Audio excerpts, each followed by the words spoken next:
السلام علیکم پیارے دوستوں اور بچوں، آج کی کہانی کا نام ہے ایک مینا۔ ایک تھی مینا، وہ صاف ستھری اور خوبصورت تھی۔ اس کے پیلے رنگ کی چونچ اس کی خوبصورتی کو اور بڑھا رہی تھی۔ مینا نے پیپل کے درخت میں اپنا گھونسلہ بنایا تھا۔ اس کا گھونسلہ بہت نرم اور گرم تھا۔ مینا اپنے 4 ننھے منھے بچوں کے ساتھ رہتی تھی۔ صبح سویرے وہ چپکے سے اپنے گھونسلے سے نکلتی، سیدھی باغ میں پہنچتی، طرح طرح کے پھل کتر کتر کر پہلے خود کھاتی، پھر اپنے پوٹے میں بھرتی اور اپنے بچوں کو کھلاتی۔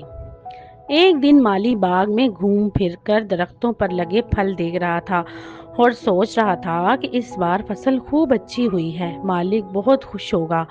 پھلوں میں داغ دیکھ کر پہلے تو اس نے سوچا کہ پھلوں کو کیڑا لگ گیا ہے، پھر غور کیا تو معلوم ہوا کہ یہ کسی پرندے کی شرارت ہے۔ یہ سوچ کر وہ بازار سے پنجرا لے آیا، اسے درخت پر لٹکا دیا اور اس میں ایک کوڑی میں کٹے ہوئے پھل اور دوسری میں پانی ڈال دیا۔ خود ذرا ہٹ کر چارپائی ڈال کر دیکھے کون غضب سے دھاڑ رہا ہے۔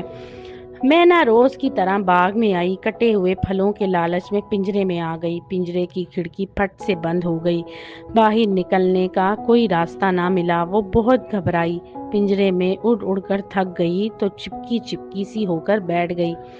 مالی یہ سب دیکھ رہا تھا، بہت خوش ہوا کہ میرا سارا باغ تباہ کر دیا، اب مزہ آیا۔ ادھر مینا کو خیال آیا کہ اس کی آواز بہت سریلی ہے، اگر وہ گیت گائے تو ہو سکتا ہے کہ کوئی پاس سے گزرنے والا اسے آزاد کروا دے۔ یہ سوچ کر اس نے اپنا گیت گانا شروع کر دیا۔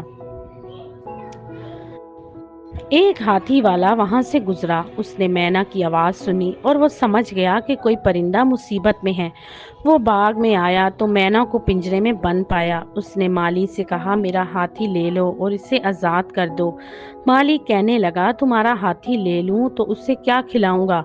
کیا یہ باغ؟ چلو بھاگو یہاں سے۔ ہاتھی والا خاموش ہو کر چلا گیا۔ مینا نے پھر اپنا گیت شروع کر دیا۔ اس وقت ایک اونٹ والا وہاں سے گزر رہا تھا۔ اس نے مینا کی درد بھری آواز سنی تو اس پر ترس آ گیا۔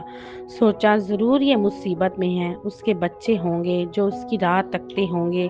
اس نے مالی کو تلاش کر کے کہا کہ وہ مینا کو آزاد کر دے، چاہے تو وہ اس کا اونٹ لے لے۔ مالی کو بہت غصہ آیا، چڑھ کر بولا، کوئی میرے نقصان کا نہیں سوچتا، جو ہے مینا کو ہی طرفداری کرتا ہے۔ جاؤ بھاگو یہاں سے۔ یہ دیکھ کر مینا سر جھکا کر بیٹھ گئی۔ اتنے میں گھوڑے کی ٹاپوں کی آواز آئی۔ مینا ایک بار پھر اپنا گیت گانے لگی۔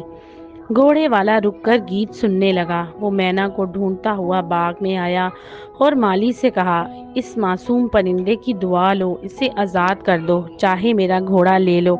مالی غصے سے بولا، مجھے اس کی دعا نہیں چاہیے، اس نے میرا سارا باغ تباہ کر دیا ہے۔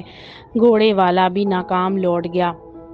اس رات باغ میں چور گھس آئے۔ چوروں نے مالی کو چارپائی سے باندھ دیا، اس کی جیب سے سارے پیسے نکال لیے۔ مالی خوب چیخا چلایا مگر وہاں کوئی نہ تھا جو اس کی مدد کرتا۔ اس اپنی بے بسی کا احساس ہوا، پھر اسے مینا کی بے بسی کا خیال آیا۔ صبح ہوئی تو مینا نے پھر اپنا گیت شروع کر دیا۔ مینا کا دکھ بھرا گیت سن کر ایک شخص باغ میں آیا۔ اس نے مینا کو پنجرے میں بند اور مالی کو رسیوں سے جکڑا پایا۔ اس نے مالی کو رسیوں کو کھول دیا۔ آزاد ہوتے ہی مالی نے درخت پر لٹکے پنجرے کا دروازہ کھول دیا۔ تو دوستو، اگر آپ کو یہ کہانی پسند آئے تو میرے چینل کو لائک اور سبسکرائب ضرور کیجیے گا۔